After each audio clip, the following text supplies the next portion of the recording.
Starfleet Underground.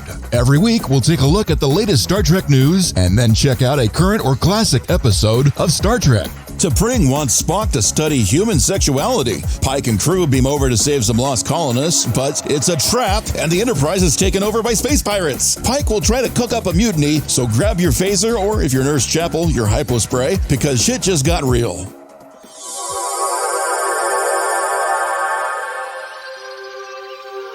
Oh, come on, 007.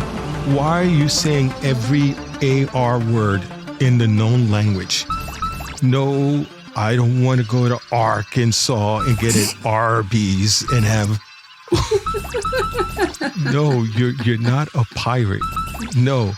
So why you keep doing... No, even you don't tell me alrighty. Which day is Pirate Talk Like a Pirate Day? It's not today, is it? It is not. Maybe it's a butt pirate.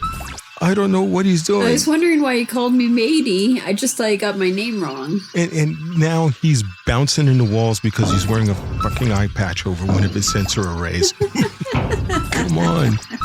No, you're not a pirate. No, I don't care if you enjoyed and watched the show and you don't think how exciting the life would... Oh, great. Now all of them are singing, yo, ho, ho, the pirate's life for me. Patrick, I might need you to unprogram them again. Okay. Seriously. Because they were trying to get Heather to walk the plank in the galley. Yeah, and I am not doing that. So, not fun. I know that we're on live and you guys get a little bit of inkling on what this show is, because these lights are flashing in front of me like a fucking Cylon again. So that means we're on the air. And wait, Chief? Yes? Did you make them audio sensitive? Because every time I talk, the light stops scanning and it like shines right at me. It's waiting for you to talk. And then when I'm not talking, it scans back and forth. But when I do talk, the light stops and it's like looking at me. It pays attention. It's kind of... It's a toaster. It's scary. It's what the fuck it is. It's a toaster. This is what happens when appliances have AI and it evolves. It's okay. The on-air light is not networked to any part of the ship. It's just on its own. If I wake up and find that fucker standing next to my bunk, I'm going to be quite angry. I'll probably be in next to your bum. Yeah, no. Arr, he's a pirate. Oh my. Don't want that. Well, first off, thanks everybody for joining us on another wonderful episode of Starfleet Underground. We get a full compliment today. As you can tell, my voice is a little off. And I don't know what this new Earth drink that I managed to transport onto the ship called Liquid Death. I thought by the title of it, it was going to be some really gnarly coffee or some sort of super energized energy drink, but it isn't. It's water. And the catchphrase is murder your thirst. Quite ingenious, I think. So I just realized I gave him a plug, so we better get some sort of merchandise from this. That's great marketing, though. Seriously, it is. You gotta admit. I think it's kind of cool. And it doesn't taste bad. At any rate, we are being brought to you by Section 31, as well as our Patreon people and all of the people that continually, for some strange reason, come back week after week to hear us. We're not complaining. It's just that you're our type of people. So we appreciate it very, very much. Also, because of the donations of Patreon, we're able to neuter and spay tribbles, send them on vacation, as well as be able to feed them. And what was left over, we actually cleared all the scuff marks off the USS Butler. So she's nice and shiny now. So thank you for that. Forgive me a second. Oh, my voice is going a little bit. But we're going to see, first off, before we get... I like your face. I'm sorry. I heard a weird noise coming out of my first officer's quarters. Could have been an insult because I know he loves his captain dearly. So what are any corrections we have? Corrections. Let me check some You forgot to introduce us. Oh, crap. That's right. You know what? Hold on to your corrections. I have to go down the list here. Crackhead. Actually, you guys don't know. We've been circumnavigating a black hole on Uranus. Not sure Uranus, because that is the black hole. We've been going around the accretion disk of a black hole, and it's been distorting time. I think we get a little close. So my brain housing group here is a little off center. But let me go over, in case you didn't know. My name is, of course, Captain Nathan Adams, and I am joined by my wonderful, and she helps correct me from time to time, science officer. Not often. Normally it's the captain saving me from kitchen fires, but Who are you? Yes, introduce yourself. You didn't say who you were. It was your turn. I'm Heather Ferris. I'm the one that forgets to introduce herself after telling the captain to introduce us. Everyone stoned tonight or something? What's going on? I have no idea, but I do also have, as much as he tries to rib me, we've been friends ever since before we took commission, which is the only reason why I don't write him up constantly for insubordination, is my number one and our computer guy. Go ahead. Hi, I'm Patrick. I'm number one. I'm the computer guy and foreign species liaison. And this show literally could not be possible without our chief engineer. He does things that are just beyond amazing. I thought we weren't going to talk about that on when he's air. happy, you can... I know, but I wasn't bring it up. What? I gotta say, you can tell when he's happy because he skips ropes down the center of the corridor using a part of his appendage as the rope. It is quite awe-inspiring. Not meant for kids. No, that's right. We're not meant for kids. And yeah, too late you heard that. So Hi, everybody. I'm Rocky. I'm the engineer of the show and the ship. And I don't want to talk about how I get down the corridor, but I got this new project. I call it Station R11, as in pirate radio via subspace. It's like all Aussie all the time, right to the Delta Quadrant. Oh, cool. I got to turn my quarters into it so I can hear it. Oh, the subspace array, the antenna is kind of glowing purple. Pay no attention to that. I've channeled power through the impulse engines. Ooh, pretty. As long as everything maintains okay. I have to also ask you, the EMH told me that one day you were skipping down the corridor and you kind of hit one of the ventilation things in the ceiling and they said you went, and thud at the same time. So are you okay? I can confirm nor deny whether or not I'm okay. All right. Just wanted to make sure. Okay. Now I can go on to corrections. We get any corrections? Let me check subspace. And no. That means either we're flawless or people just don't give a shit to correct us. Probably the latter. Either way, I'm good with that. Yeah, so that's a good thing. Okay, now we're going to go into everything that's happening out here in the galaxy, north, east, west, and south of us, starting with our luxurious, wickedly intelligent, but don't ask her to cook science officer. Don't ask her to do either. No. Yeah. So this week, the news is Red Shirts Always Die came out with an article where Brent Spiner was talking to an executive producer, and Brent Spiner pitched this idea to him. He said, and I quote, "It's basically this. We've met Picard's ancestor, Renee, played by Penelope Mitchell, and what if Soon impregnates Renee so that way in the future, Soon, Data, and Picard were actually related?" And executive producer Goldman immediately replied, "Never say that again." That's funny. That's really funny. Because that would be creepy. Wouldn't it be? Yeah, that'd be creepy. Just a little bit. Okay. Just a tad. And that means they'd have to change the whole theme of the show to "Let me tell you about my best friend." So, yeah. Oh my God. Well, speaking about, oh my God, what do you got for us there, number one news? Well, for all you Voyager fans, so Kate Mulgrew sees the possibility of a return as a live-action Janeway after Picard wraps up. Oh, really? She was on a... She was being interviewed for comicbook.com about her Showtime series that she's on, The Man Who Fell to Earth, and was asked if she sees any chance to return to live action Trek. And she said, well, I think Picard is done, unless I'm quite mistaken. I think they finished, but it's not likely that Janeway would show up on Picard, but who knows what will happen in the future. There seems to be, as I said to you earlier, a tremendous resurgence here, a rather vital one. So for the first time, I'm actually looking at it with new eyes. I wonder what would happen if Janeway were to come back to live action. So... That's really interesting because she does have some really good acting chops. And in A Man That Fell to Earth, for those of you that have not seen it yet, she does play a part. She doesn't show up until like a second or third episode, but it's Kate Mulgrew and her really, she shows off her ability in it. So I'm not going to spoil it Yeah. because there's some stuff happening and the series isn't done yet. And whenever she shows up, and there's definitely going to be coffee. We know that.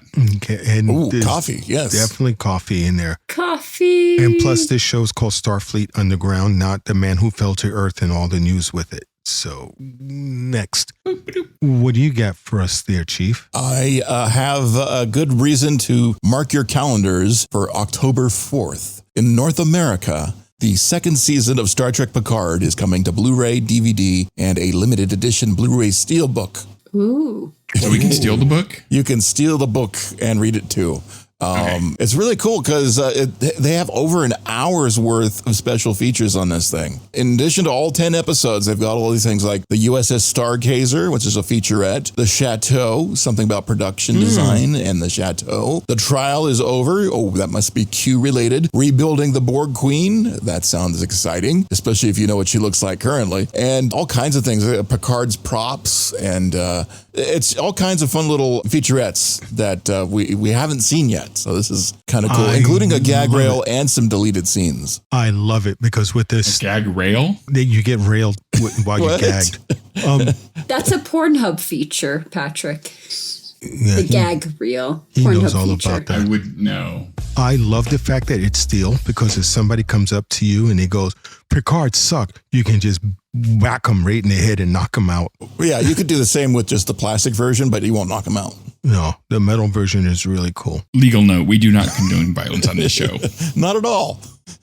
Also, Lower Deck Season 2 arriving next month. Oh, man. Woo, woo. This is a great time to be a Trek fan. Everybody here, if you listen to the show, know that I just love EXO-6 figures. They're just beyond amazing. They are coming out with one that really makes me want to put myself on the express list to get it. They're going to have one of Michael Burnham. And it's just, oh my God, if you can see it, you swore that they took a picture of her and not a figure. It's going to be a hand-painted sculpture of the head, more than 30 articulating points. You can pose the figure any way you like.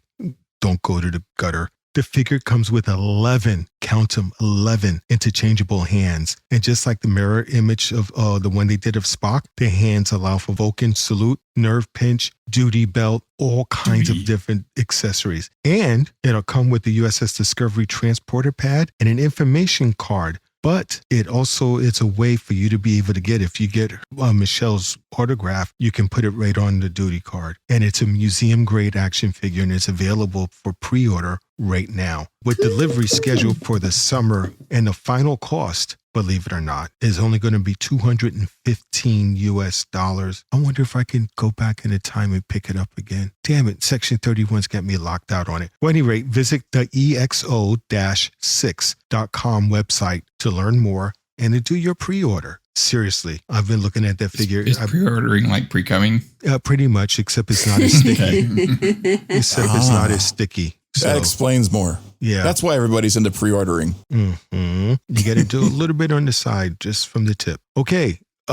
And for those of you that like the resident voice of my computer guy here and how they say they love the resonation and the bass and the manliness of his voice, you get a chance to indulge freely in that today because he's doing the summary. So what did you do the summary of? Wait a minute, I am? Oh, okay.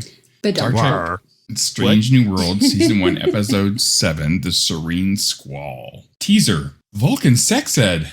Yawn, wake me in 7 years. While T'Pring is on Keshtan Katil, the Vulcan Criminal Rehab Center on the third moon of Omicron Lyra, she contacts Spock to tell him that she's researching human sex. She reads many books that Spock hasn't yet, and they agree to read them together. Nurse Chapel is explaining about Dr. Aspen to an inattentive Spock. He tells Chapel he's distracted over T'Pring's research, to which she urges him to not be smarter than the truth. While enjoying a meal in Pike's quarters, Dr. Aspen explains why she left Starfleet and started running aid missions in this sector of space. She notes that She notes that Pike is referred to as Starfleet's Boy Scout. It's in your file, Una tells him. Aspen tells them the Squall is a pirate vessel who's destroyed many of their aid missions, and they're fiercely loyal loyal to one another. La'an notifies Pike that they've reached the coordinates where the Colonial ship should be, and he should take a look. The colony ships appear to have been blown to smithereens, no life signs. Aspen says that they didn't have anything worth stealing, but the Squall may have taken them to sell as slaves. Entering non-Federation space requires approval, but they're 2 days out of communications range. Pike tells Ortegas to plot a course, they will drop subspace buoys along the way, and for Spock to send a message to HQ. That beginning part, first off, the ambassador makes a really good entrance. That's there. Also, I think it's unnerving for a guy to find a woman willing to be more adaptive and proficient in sex than he is. I think it scared him. That was so funny. It may be a little bit intimidating. Yeah.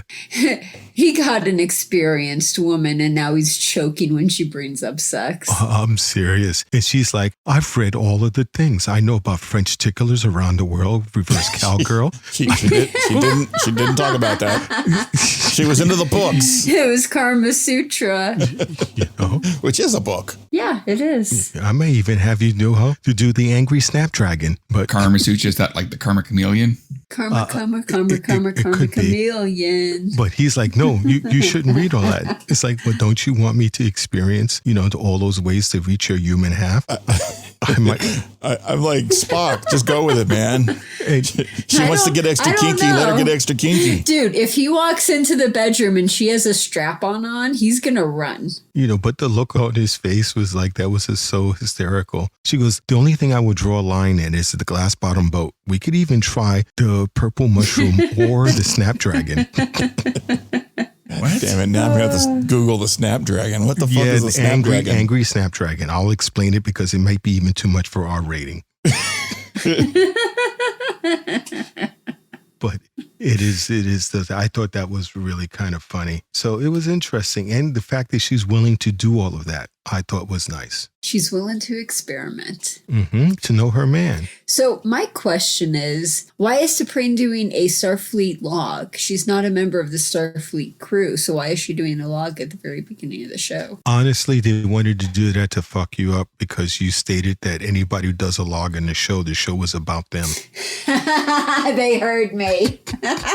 They heard you on the last one. And it goes, yeah, we're going to fuck with her. Let's start off with somebody totally random to do the log and then switch it. So, yeah, that's what they did. In that case, that makes sense. I like that Pike was shocked that he was referred to as the Boy Scout. That was hilarious. I thought it was funny. It's actually in his file.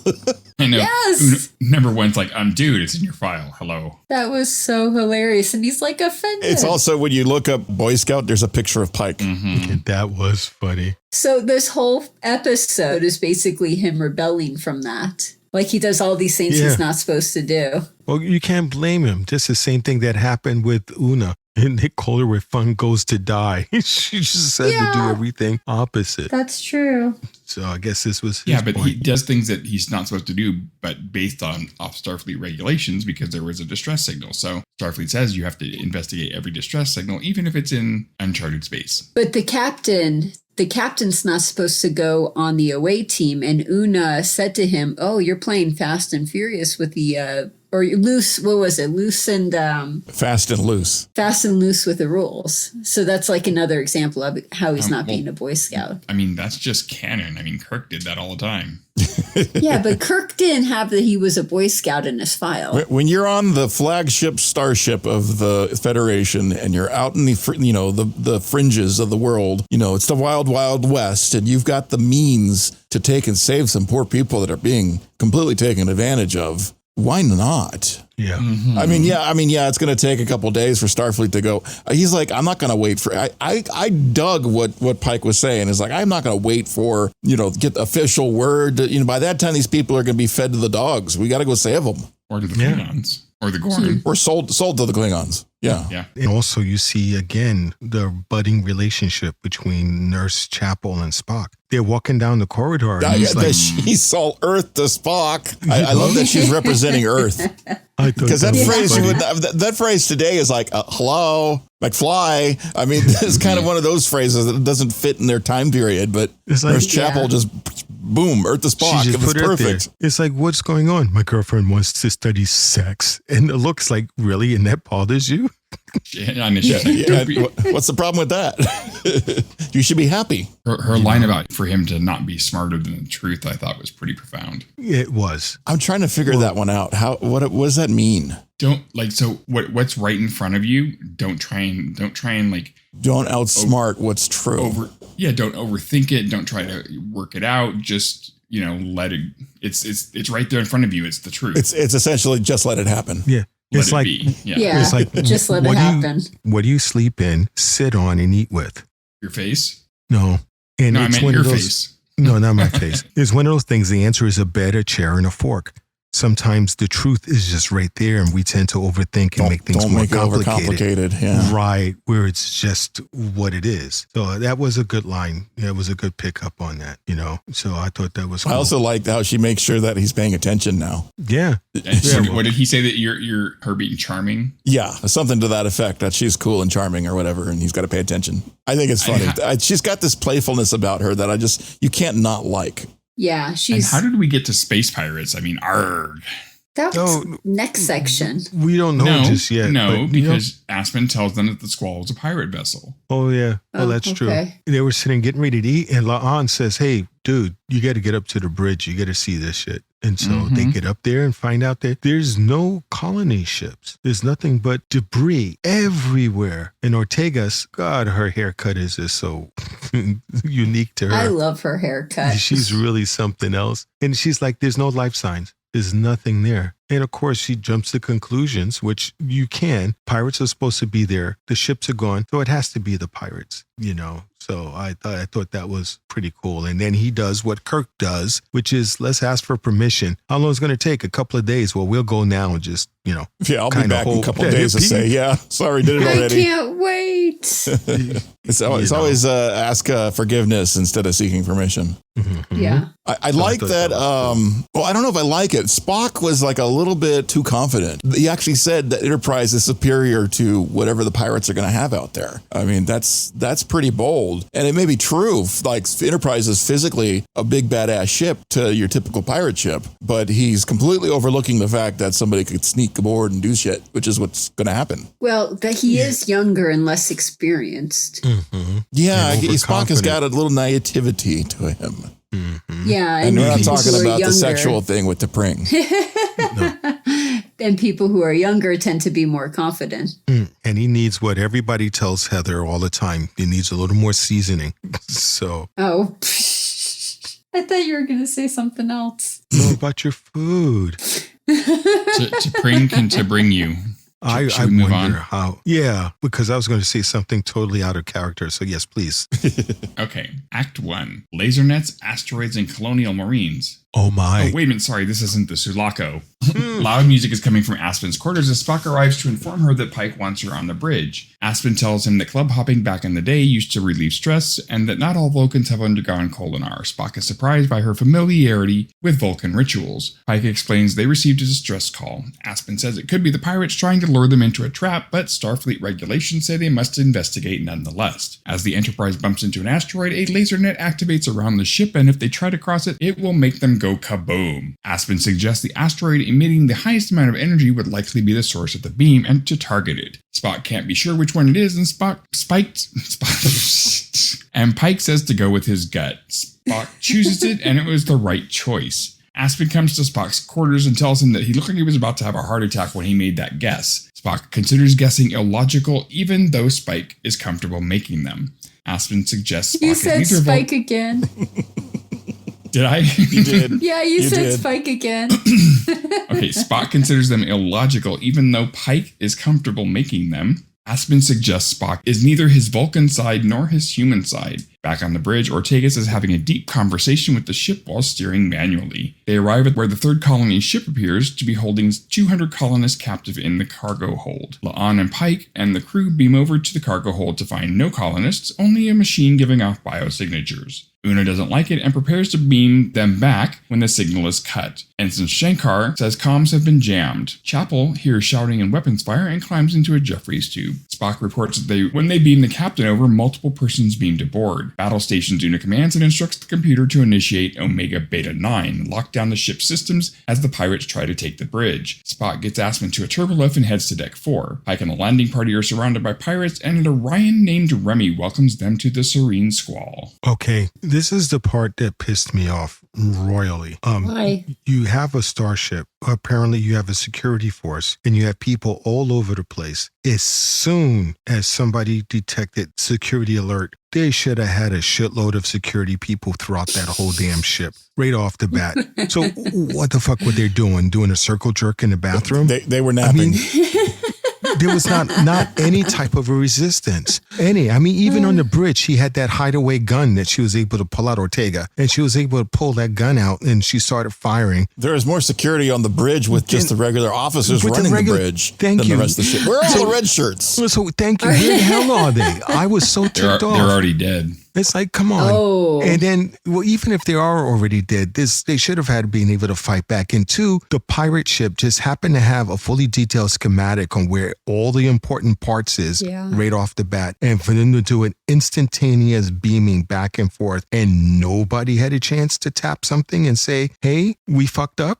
There's people as here. Advanced as the Enterprise is, this is before times, all of us growing up watching TOS. This is before all of those old times. So the sensors on the starship are not so good to notice that while we were beaming out, somebody was beaming in. Now, if you were in the next generation, well, that computer would have locked that down in a heartbeat, and then fucking Worf would have showed up and got his ass kicked. But this era, they had no way to know. You figure that the security officer would have had somebody like Jane on Firefly that sleeps with the laser rifle between his legs, just waiting for something to happen. And there was not a one. A one. There was hardly no. The red shirts bridge.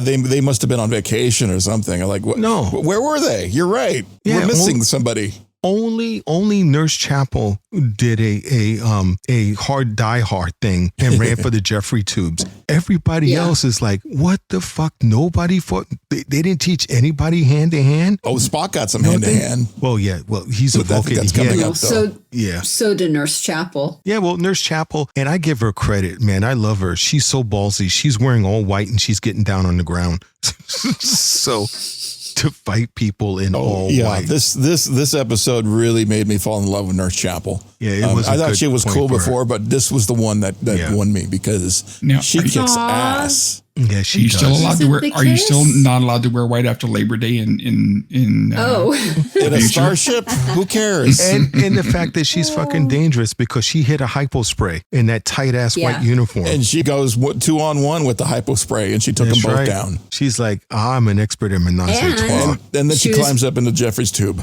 and she was by herself. And next section, she starts taking control back from the ship. So she's really badass. I just didn't understand that. And then, you get Pike in with his boarding party and apparently the entire security force of the Enterprise, because I can't imagine what happened to the rest of them on the ship. And they get the drop down them right then and there. Yeah, it was just kind of an all bad situation. They couldn't react quick enough. No. They were literally saying, Una was on the comm saying, we're going to beam you back.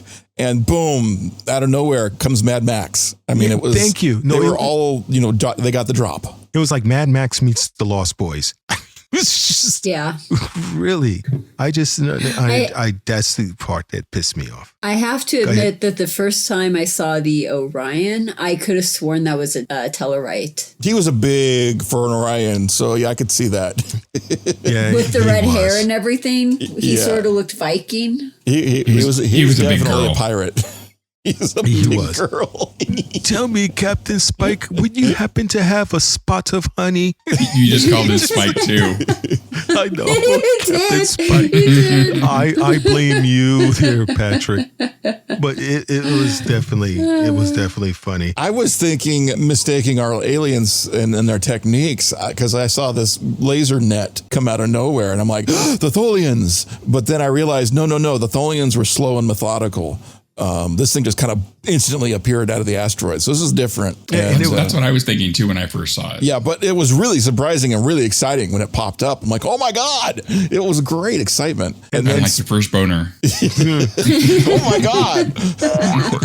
and then Spock gets to pick an asteroid to shoot. That was kind of like, how do you get a Vulcan to play 50-50? I mean, that was wild. It was, and he trusts his instincts. He used the Force. Right. He was really pissed off about that. Note to self, don't ask a Vulcan to go with his gut. That's not a good thing. No, it is not. And then you have an oxymoron for the name of a ship, which I think is kind of... Tether names. No, I'm talking about the name of the ship. The Serene Squall. I thought that was kind of... Right, total oxymoron. Right, like going to a pub called the Vulgar Virgin. I've met her. I know that person. Yeah, they're on Free Cloud. very vulgar.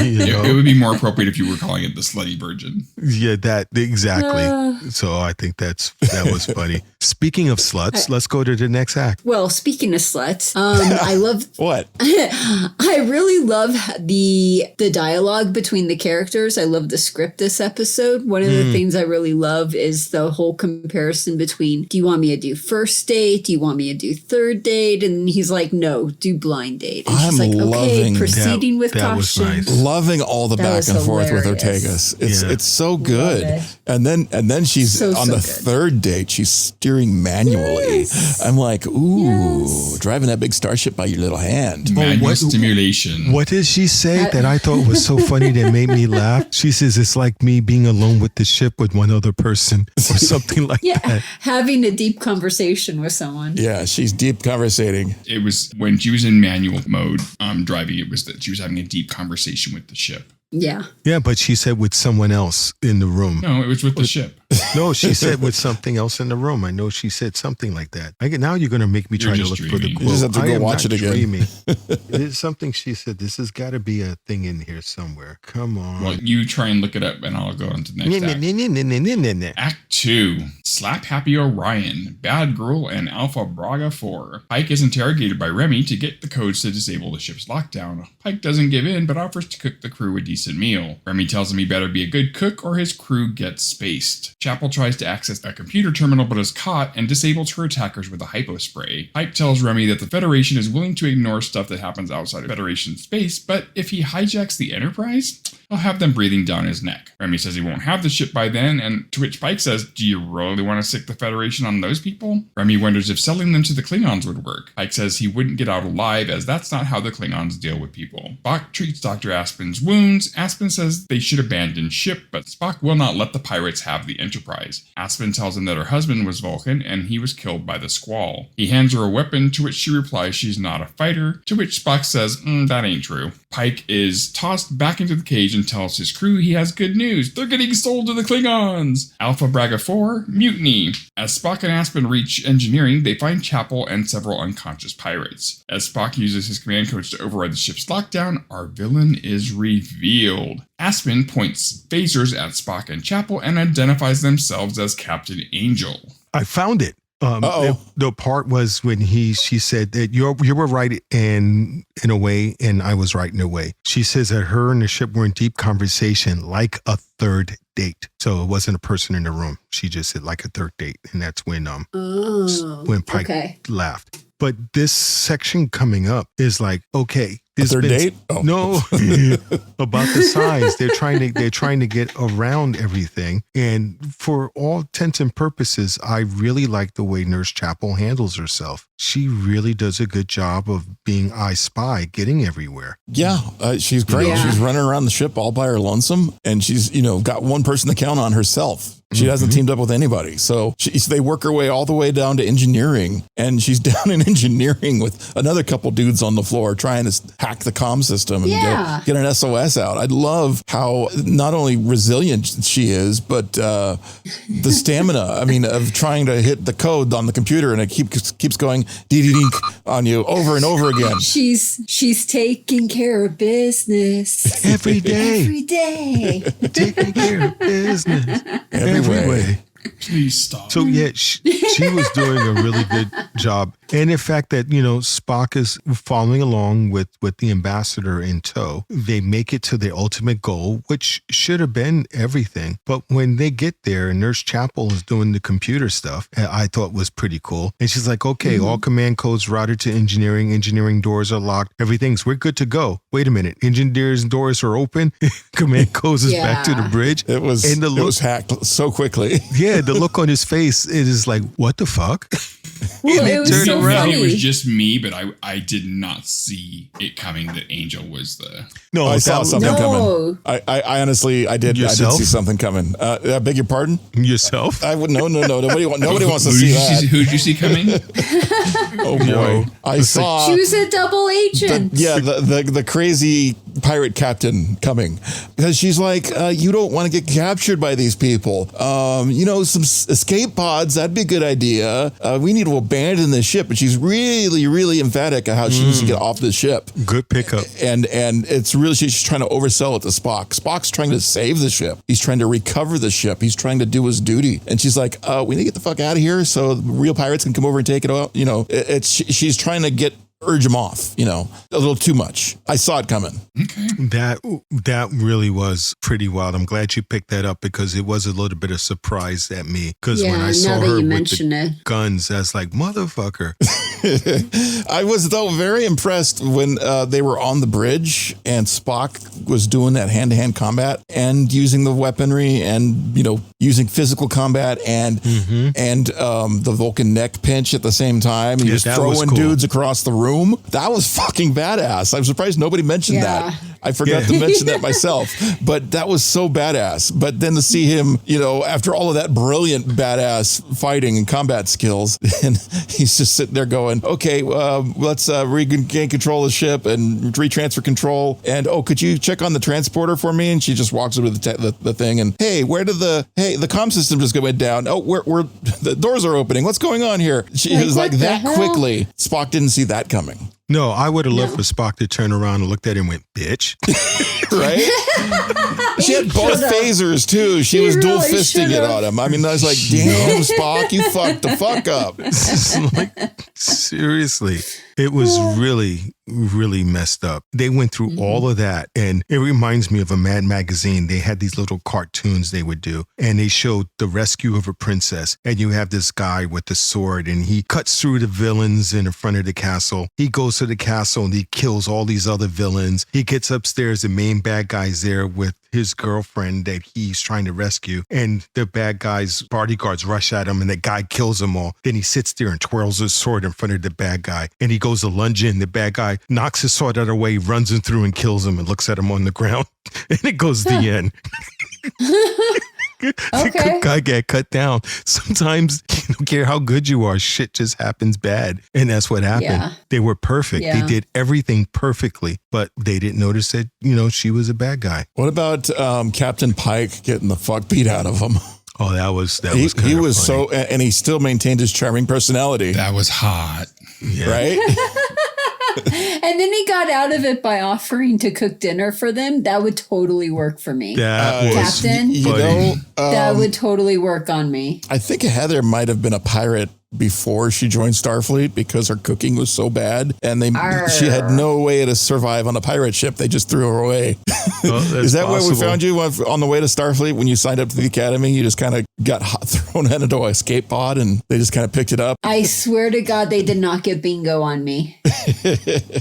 That was quite funny. The captain or the pirate captain there, he's telling them, it's like, no, they didn't like it much. Well, they all asked for seconds. So Pike was like, yeah, he knew how to cook. He took whatever slop they made and made it edible, and they all liked it except for I guess Remy. Remy, yeah. Remy. Yeah, Remy. I keep wanting to call him Witty the Pooh. But yeah, they beat the crest and Magenga's like, yeah, your head's fine. So where did he get his tools? They let him leave with his med kit? Well, I mean, they're probably attached to him at the hip, Like Nurse Chapel's Hypo Spray is attached to her armband. That's convenient carrying spot. He's like, yeah, your head's not scrambled. But I like the way Pike instinctively knew what to say to split the pirate crew down the center. That was perfect. Oh, Alpha Braga IV, man. They did it before. Yeah. Mutiny. So I thought that was cool. And you could see the background actors, whenever he said something, there was discussion happening. Yeah. There were looks exchanged. So they had fun with that. It was enjoyable to watch. Yeah, it was. My favorite scene's coming up soon, which I'm going to love my favorite scene. So let's go ahead, I guess, and we can go to the next section if anybody's got anything to say. Okay. Act 3. Aspen or Angel? It's all the same in the end. Selling people to the Klingons never ends well. On the bridge, Angel mocks Spock's feelings of betrayal and tells him the real Dr. Aspen is wandering somewhere on an uninhabited planet. The colonists were fake, and it was just to lure the Enterprise out there. She admits that it's not the Enterprise she came for, but Spock.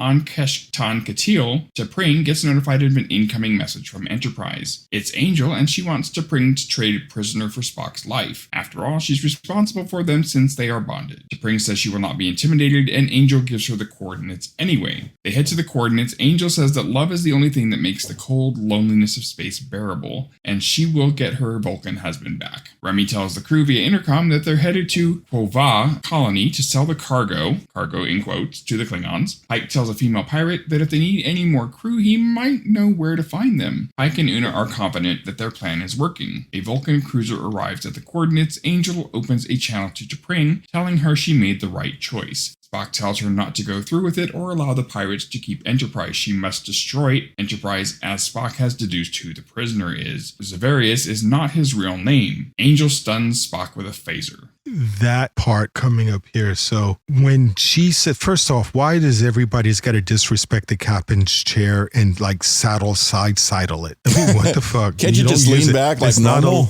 Thank you. It's not a lounge chair. You don't sit there and drape your feet over. I'm going to put that fucking recline mode. That thing. Seriously. There are buttons embedded in the arm.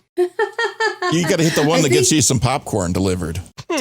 It's got a popcorn button, right? It just depends on the person. When we watch movie night in the cargo bay, I see a couple crew members doing that with the chairs we have to sit on. Yeah, but you don't see the tribbles underneath. That's a good point. They're doing them for other things. That's a good point. Just like we had that new Ensign Merriweather, she asked that we actually have the old style Earth washing machines because she likes to sit there on spin cycle and study. So they might be using the tribbles. What are we talking about? Using a washing machine as a vibrator. How's that got to do with the sitting in the captain's chair? It's because she's sitting sideways and she's not supposed to sit sideways. Maybe there's a button that vibrates that chair. Yeah, Captain, does the captain chair vibrate? Not in the way you think.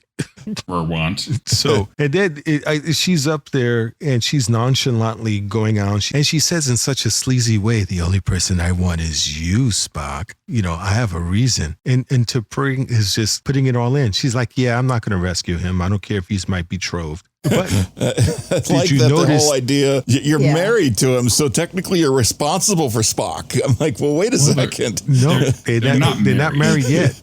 I mean, quote unquote married. They're bonded. They're bonded. It's like, so you're responsible for the dude. I'm like, no, I ain't. Did you see the Easter egg that was there? The person she was talking to. Yes. No, the person she was talking to. I know Heather got it. Who was it? That's right. Stonn was there. Do you guys know who Stonn is? Your mama? I don't know what we're talking about. So if you guys watched the original series, season 2, episode 5, Amok Time, where Spock and T'Pring basically break up, and T'Pring's like, I'm going to start seeing this guy. Wow, that's guy. The dude? That's the dude. Oh my God, I want to watch this again. Yes. So she's going to end up having an affair with this guy, and then breaking up with Spock over this dude. Wow. He wasn't even that cute. Yeah. No, and then, her thing is that Spock tells him it's like wanting is not better than having. It is not often true. Whoa. What happened? Did you drain the dilithium crystal chamber? Yes, Patrick. My phaser was set on a high. Your phaser talks? Yes. I sometimes talk to my phaser. Not the same thing. It doesn't talk back though. No. I have a special phaser. It has an AI. His phaser always goes, I don't supposed to go there. I thought that was the phaser that constantly gave him compliments. Good shot, sir. You're doing very well. You know what? Fuck all of you. That's hilarious. And then That's a splendid shot you just took, sir. That's a great shot. and then you get Angel. That's a happy phaser. Seriously. And then you have Angel talking about, T'Pring is kind of pretty for a prison guard. And it's like, yeah. How many prison guards do you know? It's like, apparently a lot. Seriously. I love the first thing they did. When she got down to the chair, she's like, fire phasers. She fired all the phasers all at once at nothing. Yeah, they were playing. Hit the buttons. It was awesome. All the buttons. Hit the buttons again. I thought they was going to turn into minions. I wish they would have gone and blown up a moon or something, but no, they just fired them off in the middle of nowhere. I was just kind of like, wow, what a waste. And during this entire time, I love Angel's facial expressions. Yeah. Like that, those were some very good facial expressions. They were. Her character changed when she was naturally revealed who she is. She owns it. She owns the room. She's like, nah, this is my story now, motherfucker. It's just like, I love that charisma that she just completely takes over. It was just so cool. It was very cool. Indeed. Well, the actress is Jessie James Keitel, and she is a trans actor, and she's playing a non-binary character. She's phenomenal. She's freaking just really good. And if you guys watch The Ready Room with Will Wheaton, it's the same thing. She just steals the show. Literally. Yeah. That was hilarious. Literally. Yeah, you're right. She literally stole the show. It was really well done. If you haven't seen that, it's worth seeing. That was so funny. And if you look at Jessie's IMDb page, there's a picture of her, and she's wearing a shirt that says, "A girl without a dick is like an angel without wings." Whoa. That's kind of fucked up. I'm going to think about that one for a moment. I love that. She definitely will be somebody's crying game. And she's in the new Queer as Folk on Paramount Plus as well. I believe. Or is it on Peacock? I don't know what you call it these days, but good for her. You said cock. Well, no, there's a new series of Queer as Folk from the series that was back in the early 2000s, which was like a landmark series for the LGBTQ community. And so they've got a new one, reiteration of it, but it's either on Peacock or Paramount Plus. I can't remember for sure which one, but supposedly it's really good, and she's one of the stars of it. Very cool. Yeah. Very cool. So here we learn that Remy can't make a decent gruel. No. He's fucked. He's like me. Literally, Mutiny by Food. It's that bad. If you cook like how I cook, there would be mutiny. I just love how Pike's serving it up, and the one dude's like, no, give me more.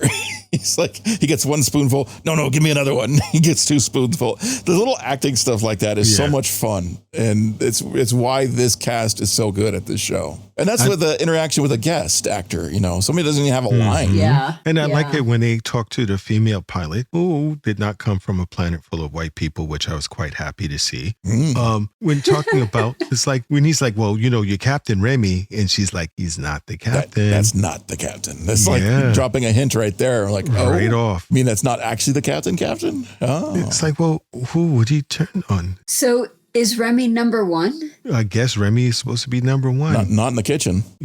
But definitely you can't cook.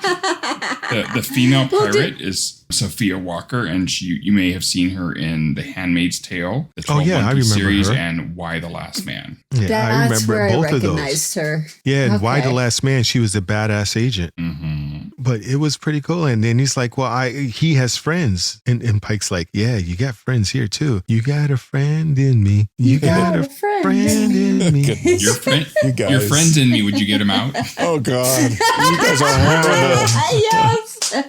Oh, my God. And I was going to say this really cool line from the show, but you just ruined it. This is so much better. The line, let's get those transporters hot and trade lovers. I thought that was such a cool line. Yeah. That was a funny line. And you just dropped the friend in me thing. Just like, I can't follow that.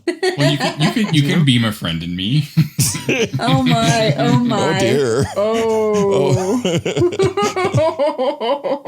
And then, surprise, surprise, T'Pring shows up anyway. A course she Vulcan does. cruiser Of course she did. hops up and is like, open a channel. See, I'm glad you made the good choice. And it's like, your line, dear Chief. Oh, let's get those transporters hot and trade lovers? Yeah, It sounds so playfully dirty, it does. And it's better than swap and spit. Oh, man. And Spock's like, I know who the prisoner is. And it's like, yeah. And he's like, don't do it. And she shoots Spock. Spock got stunned. Yeah, he was definitely stunned. So basically, if someone sees you at the convention, Rocky, and they come up to you and they say the transporter line, is that just like an automatic yes? It won't work because I don't have a lover to trade. If I had a lover to trade, I might be curious. If you go jump roading down the convention, you'll find a lover in no time flat. Right. I think I might get escorted away Or not. I mean, you might screw people. to a sideshow somewhere else. You never know. Just like this couple that get married, they didn't consummate or anything the whole relationship, but he never told her that he had a wooden leg. So she goes to the bathroom and she changed into a negligee. He takes his leg off and sticks it into the bed. She comes out of the bathroom silhouetted by the light and just gorgeous, gorgeous woman. And she slides in the bed next to him. And he goes, honey? She says, yeah, there's something I never told you the whole time we were going out. And I know you're young and virginal, and this might be a shock to you. She goes, what is it? He says, well, I'll just have to show you. So he takes her hand and puts it on the stub of his leg. And she goes, oh my God. She said, we'll get some Vaseline and try it anyway. Wow. Stupid. Someone was reading those books about human sexuality. Well, T'Pring sent me a copy. Right? She wanted to know if they were okay. Oh, boy. We should get to the final act. So, yeah. Yes, we should. So let's go to the next section. Okay, Act 4, Fake Affairs, Human Emotions, and Me. Wait a minute, how'd they get me in the last frame without me knowing? As he regains consciousness, Spock tells T'Pring she was right. He has given into his human side far more than he'd like to admit. T'Pring doesn't understand. He tries to explain and he confesses that he's been having an affair with Nurse Chapel, who confirms it. Angel ain't buying it, but T'Pring thinks that they should break their mating bond, and they do so. Angel is frustrated and orders T'Pring's ship destroyed, but the ship's controls no longer are in the hands of the pirates. The Serene Squall appears and fires on the Enterprise, disabling impulse engines and warp. Spock tells Angel it's best to surrender. She tells him that Zavarius often spoke of him and initiates an internal transporter and beams to an awaiting ship. Pike asks if Enterprise can beam them back as their taking of the bridge was a little premature. In Spock's quarters, T'Pring enters and admits that it was an impressive gambit to save her reputation and her patient's safety. She knew Spock could never have feelings for Chapel, but that his human side helped him sell the ruse. She suggests they perform a rebonding ritual. Spock thanks Chapel for her performance on the bridge, to which she replies, Vulcans don't lie well. I was just doing what I could. She likes Vulcans and she knows where she stands with them, but she knew that he would never chase another woman while he had a girlfriend, and knows that there were no feelings between them. Chapel asks him what he said on the bridge about knowing the prisoner. He responds that the clues in what Angel said led him to the identity of the son of Sarek, born out of wedlock, who has rejected the teachings of logic and become Votosh Katur. Spock believes Zavarius is his half-brother SYBOK. Or me. Another big bum. Easter egg. That was really cool. Which, if those of you don't know, my first officer dresses as SYBOK. And so... Like all the time. Cosplay. So it's pretty good. Like when he's not wearing a Captain Pike uniform and his hair's done. Yes. He's a SYBOK. Yes, and if you're trying to eat Heather's food and you're freaking out, he does the Vulcan thing on it. It says, let me take your pain. So No, I don't. Not when it comes to Heather's food, I don't. No, sorry. He's never offered to take my pain. No. I feel kind of bad now. So, Not when it's Heather's food. can you guys name where SYBOK came from? What movie or episode? Undiscovered Country. No, that was Star Trek No. 5. It wasn't. It was the other one. Was with What Does God Need with the Spaceship? The Final Frontier? So I should- It was The Final Star Frontier. Trek 5, The Final Frontier. Yeah, The Final Frontier. That's it. Yep. Yeah. And the events of that film take place 28 years after this episode in year 2287. Wow. Jim, you don't ask the Almighty for his ID. So yeah, those were some. SYBOK was played. It was such a great line. It was like, why does God need a starship? That Hello? was. And just so you know, there's a very Star Trek connection with the actor who played SYBOK, Lawrence Luckinbill. Guess who he's married to? Who? Lucy Arnaz. Oh. Lucille Ball's daughter. Wow. That's pretty the cool. mother of Star Trek. No That's way. fascinating. 7 degrees of separation. What I find fascinating is that SYBOK almost was played by Sean Connery. Yeah. Yeah. That would have been different. That would have been cool. It would have been cool, you but it would have been imagine? different. Could you imagine Sean Connery at the Star Trek conventions or on the Star Trek cruise? Can you imagine? Wow. That would be interesting. You can take your bloody phaser, stick it up your bloody ass. You can see it. Oh my God. Is it Captain's whine about the prime directive? Winners go home and fuck the prom queen. That's right. Now, Something don't react too well to phasers. Yeah. Oh my God. One of the best lines he had was in a movie with Wesley Snipes, and the security guard was there, and the security guard's looking at him. He goes, "I have a 7th degree black belt." And Sean Connery looked at him and goes, "Of course you do, dear." And he jams him with his thumb, and the guy's on the floor coughing up blood. It was so funny. Oh, but I think what happens here, to get back to the story, is that when Spock gets up and Nurse Chapel and they play that little riff, the look she gave him, that was more than just friggin' acting. Dude, I was half chubbed right there. That was one hell of a hot kiss. It was. I'm looking at that. It's like, I think I need to be an actor. It's just right. I was going lucky bitch. The look she gave was so authentic and so real. I was like, wow, what mind spaces she had to be in order to portray that on that screen. Then they go have that scene afterward. She's like, no feelings whatsoever. I'm like, bullshit. Yeah, that was a really intense scene. She likes Vulcans, so she knows that, she got a thing for him. But the way she did it, and the way I will say that Ethan Peck did, he looked his character, he looked confused. Well, did you see the kiss with the spring afterward? It wasn't nearly the same. as hot. No. It wasn't hot whatsoever. It was a cold kiss. No. It was like you see flames and passion. Yeah, passion and fire. It was a logical kiss. You see him kiss. in T'Pring, and it's like, I'm not seeing the passion and fire. No, and she's probably hoping for that, And it's like, it could also represent both sides of Spock. So when he kisses T'Pring, that's his Vulcan side, and when he kisses Chapel, that's his human side. I like the idea that he can't be put in one box or the other. He's individual. He's his own thing. I love that idea that was brought up. Mm-hmm. That was good. It really was. Really yeah, Spock can't be one world or the other world. Spock is his own world, and that's he's a Volman or a Hucan. Spock is Spock. That's what that made me feel good. Spock just being Spock. Yeah, he's rocking with his Spock. And it kind of figures, you don't want. I guess she's reading all this because she wants the lovemaking to not be logical. There's got to be like not a set rhythm and a variation to the hip at 2.3 seconds. She wants that human passion thrown in there. Yeah. You just sometimes you just want hot monkey sex. I mean, she knows she's getting down with a half human. Mm-hmm. Oh my. Right. So it was definitely to see that part and to also if it's hot monkey sex, are they flinging poo? If it's done really well, seriously, you're flinging all kinds of stuff.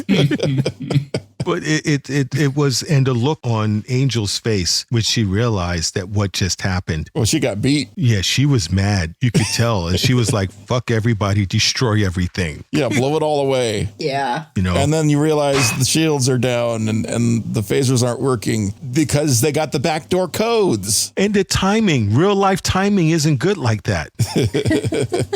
Right? Destroy the Vulcan ship. Wait, we just lost our shields and weapons, but we just destroyed the Vulcan ship, right? Yeah. Well, I'm good.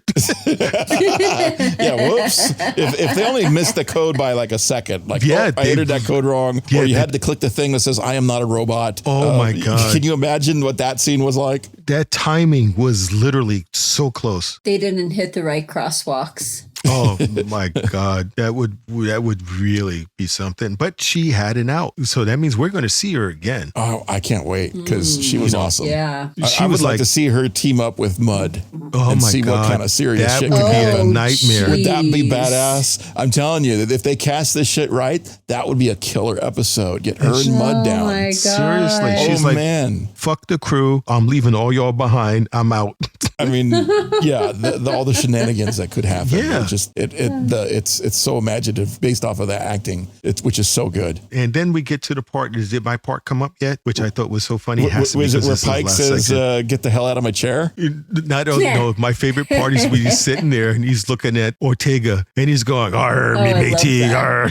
I love Number one's like, please stop that. She's like, and she does it with a straight face, just like Patrick does to me when I go off on a tangent.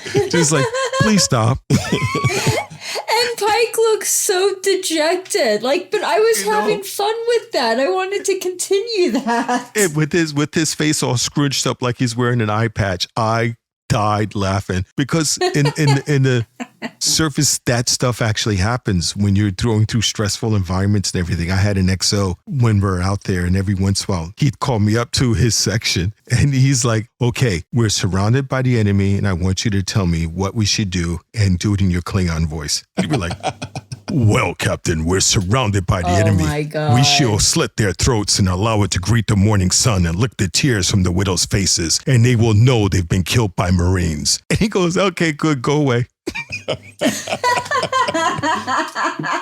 That's awesome. So it was, which is what I tell you all the time, but you keep coming back. Of course, because you're my bud.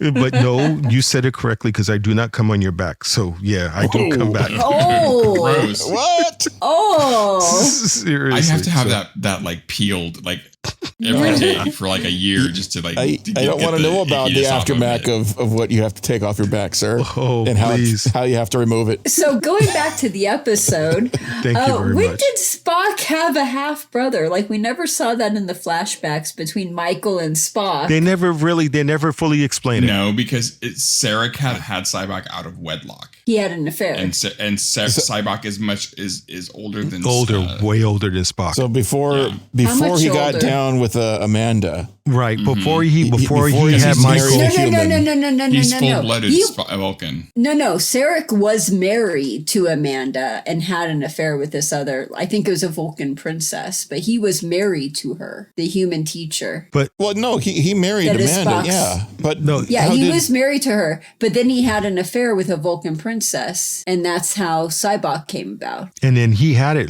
really early because SYBOK is older than Spock, and it was even before Michael. Yeah, it was before Michael. It was before Spock. But he was married to Amanda. So how it happened? He had an affair with a Vulcan princess. I didn't know that. Where'd you learn that? A memory alpha. So that means SYBOK's Vulcan translation is oops.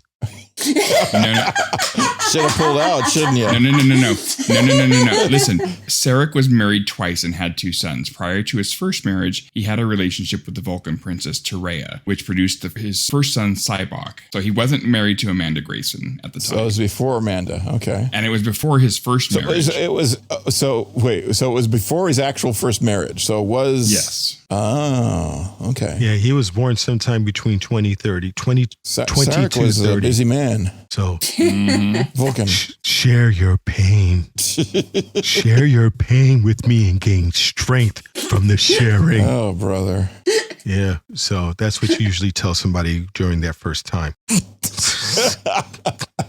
Jesus. But it was a good episode, and I did like it. I like the little Easter eggs they had. However, I am still pissed off about the lack of good security on that ship. Yeah, man. Where are the red shirts? Seriously. They're doing so much with this show. They've got such an amazing cast. They've got such an amazing background to do all the sets. The sets are fascinating. Yep. The effects work is great. Where are the red shirt guys? Yeah, where are the red shirts? Damn, I need a red shirt to stay our time.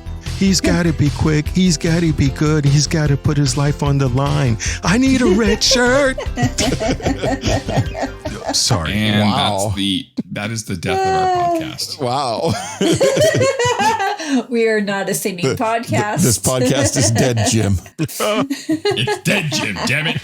Well, we'll just put some cortical stimulators onto the podcast. We should be good. Yikes. But this was definitely a good episode. I liked it, and I'm curious to see where everybody else stands on this. What did you think there, Heather? I give it a 9. I think it was very well written. Mm-hmm. It had a lot of good quips, a lot of good one-liners, and it was well acted. I really enjoyed it. And how about you, number one? I'd give it an 8.5. I like the fact that I showed up at the end. I was surprised by that. It didn't look like you. That must have been a wig. You really kept it quiet there, number one. Didn't even know you were being filmed. Well, they apparently they mind wiped me too because I don't remember doing it, but there I was. Yeah, this is true. There he was. Okay, and Chief, what'd you give it? I've got a conundrum now because I've given some pretty high ratings to the show so far, and I like this one a lot more than some of the other ones. Not that they were bad, because they were great, but I really enjoyed this one a lot. So I think I'm on a 9.55 on this one. Ooh. Okay, I'm going to give this, this would have been a 10, but I just can't shake how fucked up the security was. You know, it's like, I'm sorry. I'm really pissed at fucking security, but that R saves them. So I'm definitely going to give it a 9. So I enjoyed the show very much. And so far, despite some people out there hating the way everything didn't like this episode, you know, because haters are going to hate. Overall, I think it was good. But now comes my favorite part where I can see if I could stump my first officer. What's the name of the next episode? A second, I know what it is. Hold on. Dum, dum, dum, dum. I need a red shirt. I need a red shirt. Damn! A red shirt who don't want to die tonight. He's got to be quick. He's got to be strong. He's got to be willing to lay down his life. I need a red shirt. I'm going to have that stuck in my head for the rest of the night. It's called the Elysian Kingdom. Oh. Or Elysian Kingdom. That's cool, because I saw, if you watch the after show, it looks like all of a sudden Dr. Nabenga walks onto the bridge and all hail the... And first off, I did a spit take. I did a literal spit take to see Pike's hair. It was all WTF, that teaser scene. Yeah. Oh my God. It really should have had a fucking warning when I saw him with that hair. I sprayed, literally, I was drinking for something and I had to clean up. Were you spraying liquid death? Yes, I was. I was wondering why the dots came running down the hallway. Yeah, because they had to clean that up. I scared them. They were like a fucking cat. They were all quiet watching it with me, and then I laughed and sprayed, and they went, and they all ran out of the room. So, but it was good.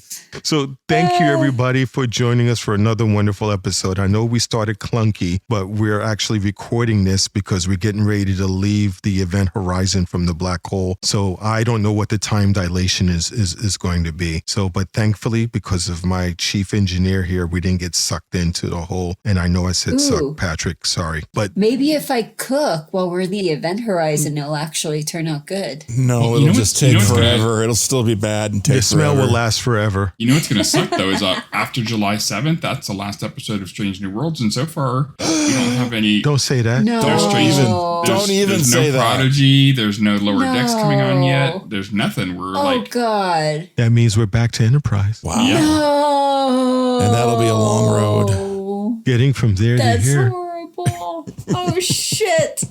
It was so nice not to have that song stuck in my head. You know what, though? Since we're going to be going back to Enterprise, if I see any bad marks in your personnel record, you're going to do every single summary. No, Captain, please don't. Oh, that's mean. I promise. All right. I'll be good. Okay, good. All right, everybody, thank you so much for listening to us. We have swag now. Woohoo. We teased about it. There's a link. You could find all kinds of fun stuff in there that you can buy because our commissary shop is now open. What's the link? Well, we're going to put it into the show notes. You're going to you're our engineer. What's the link? I'm going to put it in the show notes. Yeah. I sent it to you. Rocky, I sent it to you. You sent me some images. Are those links too? Oh, I got those images. I shouldn't have clicked. I should have clicked. I know not to click things that Heather sends me. Delete them. I don't understand how the hell she made a bubble bath in a sonic shower. So please just maybe I should click some of the things she sends me. No, I don't think so. I don't think so, because then you'll knock yourself out, because that thing just goes straight up like a maypole and hits you in the head and you're done. So it's going to be included in the show notes. We got all kinds of fun things in there that you can buy. We have t-shirts, and well, you're just going to have to see for yourself. And it's going to be quite cool. And that's going to be in the notes. And if you want to reach out to any of us, we're at the collective at starfleetunderground.com. That is The Collective at StarfleetUnderground.com. And because it's a collective, everybody gets the email. So yeah, don't send weird shit because us guys don't want hot dogs thrown at us. If you just have to address on which crew member you wanted to go to, and nobody else will get it. But we have a hot dog filter. Yes, thank God that actually works. So thank you very much. I was getting ready to say something else. Oh yeah, we are now sanitized for your protection. All our links are HTTPS, which means we're secure. So thanks everyone for joining us. Make sure that you not only have a great week, but make it so. Yes. No, you still can't act like a fucking pirate. Get out of here. No. Wait, who did that? Why? Yeah, Chief. Yo, they're still acting like pirates. Yo ho. Who's a hoe? Oh, now they're going around insulting people. By the love of God, don't let them see none of the Minion commercials or trailers. I don't want the whole ship sound like Minions. Oh no. So that's next week. Dots, you're not allowed to watch any of those things. Captain? Yeah, don't tell me one of them just watched. I'm watching a dive. What? No, he's going down the hallway with a parrot on his shoulder. Oh, great. And wait, 007? 007, what did you just... Oh, great. Get out of here. Get out of here. No. Fuck. They watched it anyway. I'm going to take your batteries out. Okay. So... Okay. Oh, my God. That should do the show. Yeah, thanks, everybody. I know we're still broadcasting, but what the hell? Have a great week and make it so. And if you can, support the show by going to patreon.com/Starfleet Underground. Lots of perks to choose from, and you might even like some of them. Starfleet Underground, beaming into a podcast feed near you. Log on to our website at starfleetunderground.com and send your comments and questions to thecollective@starfleetunderground.com. Follow us on Twitter at StarfleetUnderG and on Facebook and Instagram, we're Starfleet Underground.